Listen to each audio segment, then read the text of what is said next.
ವಫ್ ಮಂಡಳಿಯಿಂದ ರೈತರಿಗೆ ನೀಡಿರುವ ನೋಟಿಸ್ಗಳನ್ನು ವಾಪಸ್ ತೆಗೆದುಕೊಂಡರೆ ಯಾವುದೇ ರೀತಿಯ ಪ್ರಯೋಜನವಾಗುವುದಿಲ್ಲ.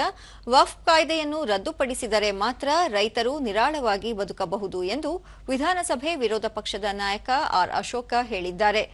ರೈತರು ಮಠಮಾನ್ಯಗಳ ಆಸ್ತಿಯನ್ನು ವಫ್ ಆಸ್ತಿ ಎಂದು ಗುರುತಿಸಿ ವಫ್ ಮಂಡಳಿಯಿಂದ ನೋಟಿಸ್ಗಳನ್ನು ನೀಡಲಾಗಿದೆ.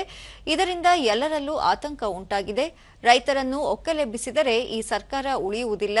ಸರ್ಕಾರದ ಧೋರಣೆ ವಿರುದ್ಧ ಮುಂಬರುವ ದಿನಗಳಲ್ಲಿ ಬೀದಿಗಿಳಿದು ಉಗ್ರ ಹೋರಾಟ ಮಾಡುವುದಾಗಿ ಹೇಳಿದರು. ವಫ್ ಮಂಡಳಿಯಿಂದ ರೈತರ ಜಮೀನುಗಳ ಕಬಳಿಕೆ ವಿರುದ್ಧ ಸದನದಲ್ಲಿ ನಡೆದ ಸುದೀರ್ಘ ಚರ್ಚೆಗೆ ಉತ್ತರ ನೀಡಿದ ಸರ್ಕಾರದಿಂದ ಯಾವುದೇ ರೀತಿಯ ಸ್ಪಷ್ಟ ಉತ್ತರ ದೊರೆತಿಲ್ಲ.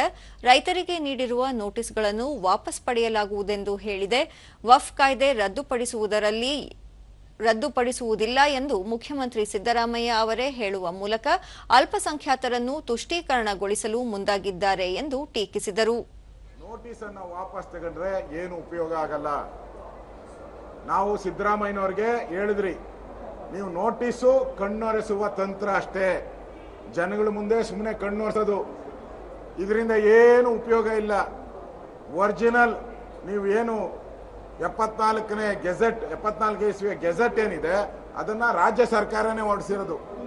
ಆ ತೊಂದರೆ ಆಗುವಂತ ರೈತರಿಗೆ ಈ 74 ಏನ್ ಗೆಜೆಟ್ ಇದೆ ಆ ಗೆಜೆಟ್ ಅನ್ನು ತೆಗಿತೀನಿ ಅಂತ ಅವ್ರ ಬಾಯಲ್ಲಿ ಬರಲೇ ಇಲ್ಲ ಕೊನೆಯವರು ಸಿದ್ದರಾಮಯ್ಯನವರು ಮತ್ತು ಶಾಸಕ ಆರಗ ಜ್ಞಾನೇಂದ್ರ ಮಾತನಾಡಿ, ಸರ್ಕಾರ ಮತ ಬ್ಯಾಂಕ್ ರಾಜಕಾರಣ ಮಾಡುತ್ತಿದೆ. ವಫ್ ಕಾಯ್ದೆ ರದ್ದಾಗದೆ ರೈತರ ಆಸ್ತಿಗೆ ರಕ್ಷಣೆ ಇಲ್ಲ ಎಂದರು. ತನಕ ಬಿಡೋದಿಲ್ಲ. ಕೇಂದ್ರ ಸರ್ಕಾರ ಕೂಡ ಇವತ್ತು ರದ್ದು ಮಾಡಲಿಕ್ಕೆ ಆಲೋಚನೆ ಮಾಡ್ತಾ ಇದೆ. ಈ ಸರ್ಕಾರ ಆತ್ಮಗೌರವ ಇದ್ರೆ ಅದಕ್ಕೆ ಆ ಬೆಂಬಲ ಕೊಡಬೇಕು.